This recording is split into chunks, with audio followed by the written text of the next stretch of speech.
Rise of Afghanistan's Insurgency, State Failure and Jihad by Seth G. Jones, International Security, Spring 2008, Volume 32, Number 4. In 2001, the U.S. easily defeated the Taliban and conquered Afghanistan. In 2002, insurgency attacks began and continued to increase. Today, the result is a weakened government and an insecure environment for the people. Why did an insurgency develop in Afghanistan? The correct answer has significant ramifications for theory and policy. The theory that the insurgents' greed or a grievance is the cause does not fit reality. The insurgency developed because when the relatively strong Taliban government was overthrown, it was replaced by a government that could not provide security for the people.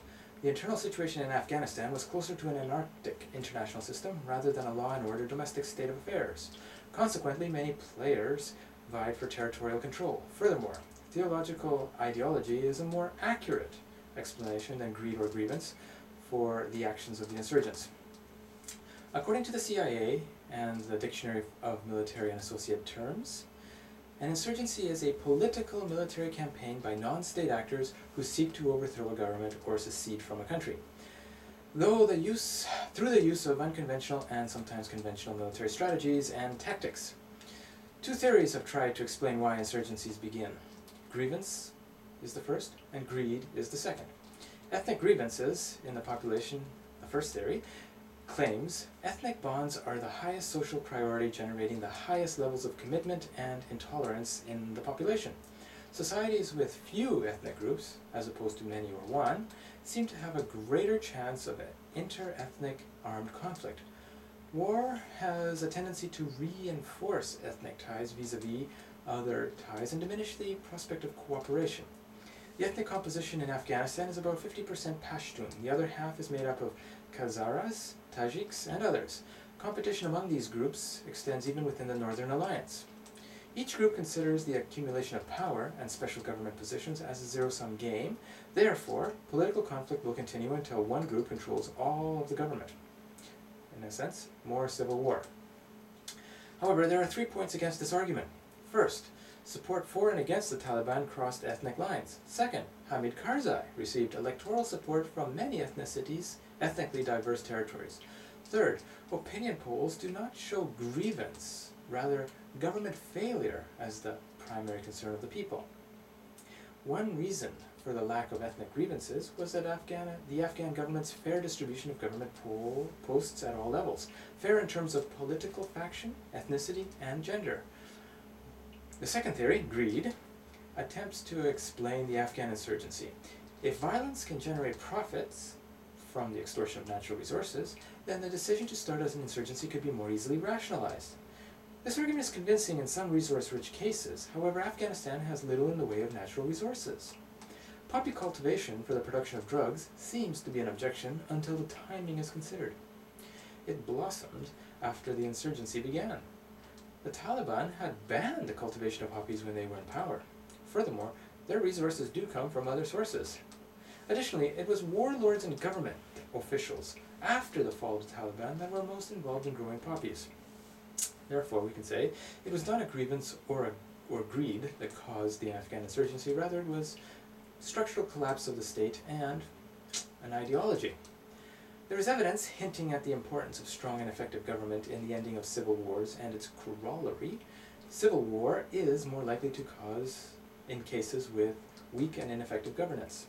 Governance is defined by the World Bank, is the set of institutions by which authority in a country is exercised.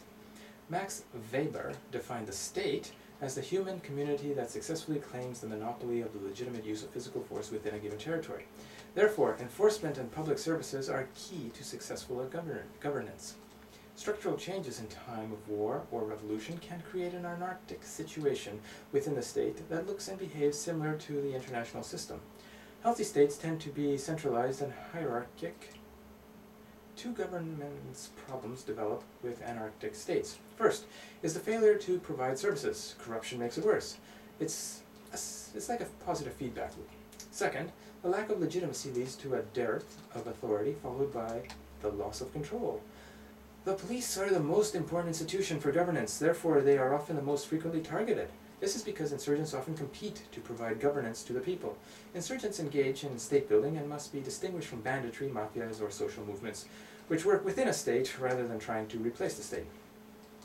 The Taliban had, before the invasion, succeeded in establishing law and order. After their overthrow, Afghanistan fell into anarchy. The new central government did not control anything but the capital. The new government did not provide governance nor direction, especially in the rural areas. It especially could not and did not provide police services. Some of the reasons for a lack of police effectiveness are 1. Lack of field training officers, 2. Illiterate recruits, 3. Corruption, and 4. Lack of equipment. These reasons made the police unsuited to fight the Taliban and untrusted by the population. Additionally, there were not enough U.S. soldiers in Afghanistan to secure the country. The U.S. Army, based on history, believed that a small force was better than a large force. The State Department believed otherwise. However, after the planning for the Iraq War started, troop levels had to stay low. One action that seriously weakened the Afghan government was the U.S. decision to provide assistance to local warlords. Many believe that the growing strength of the warlords is a major cause of the insecurity. Although most people support, or did not oppose, the Taliban because of the government's failure to provide governance, the leaders of the insurgency were motivated by ideology. An ideology is a set of collections, an ideology is an organized collection of ideas. The three main insurgent groups in Afghanistan are the Taliban, al-Qaida, and Hizb al-Islami. The Taliban are a Sunni Islamic group. The Taliban is a Sunni Islamic group centered on Deobani philosophy. They seek to copy or recreate the life and times of the Prophet Muhammad. Its political significance is that it promotes devotion and loyalty to Islam overall, including family or country. Al-Qaida is also an extremist Sunni Islamic group. It was influenced by Sayyid Qutb, who argued that anything non-Islamic was evil and corrupt. They view almost all states as evil and corrupt. Hizb al-Islami is a Sunni group also influenced by Sayyid Qutb and dedicated to the establishing a well-organized, pure Islamic state. These three groups actually cooperate and seek to destroy the current Afghan government. The roots of these groups is international, and therefore they have acquired support from abroad. After the war, the Taliban moved to three cities in Pakistan: Quetta, Peshawar, and Karachi. Quetta is the most strategic due to numerous madrasas, and further, it is close to many Afghan provinces, and the political, military, and religious committees of the Taliban were based there. Peshawar was home to the propaganda and media divisions. Pakistan has given sanctuary and support to many jihadist groups. This Pakistani support has proved to be invaluable in the commencement of the insurgency. It allowed unfettered recruitment, funding, and safety.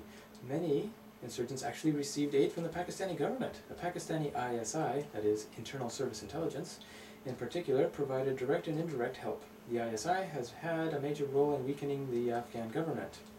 Consequently, a government power vacuum and strong Sunni theology led to a resurgence of the Taliban in 2002. Government failure is seen as an important factor in the success of the insurgency. Lack of security and corruption are leading causes too. Most of the population may want to support the government, but they are not free to do so. Absence of government services means the Taliban can offer a marginally better life. Another problem has been the Iraqi and Afghan insurgents have shared information and know-how, thereby strengthening each other. In this way, the Taliban gained experience in IEDs, improvised explosive devices, and in suicide tactics. From 2006 to 2007, violence has escalated and Taliban control over territory has increased. The U.S. failed to stop the insurgency, but it did not arise as a result of grievance or greed. There is no one motive there's no one motive, but we can say that weak government will increase the likelihood of an insurgency. The solution may take up to 10 years, since that is the length of most civil wars. But first, governance must be extended beyond Kabul, including especially security services and law and order. Secondly, the Pakistani government must cooperate fully. These 2 points would hurt the Taliban's efforts and offer hope for a better Afghanistan.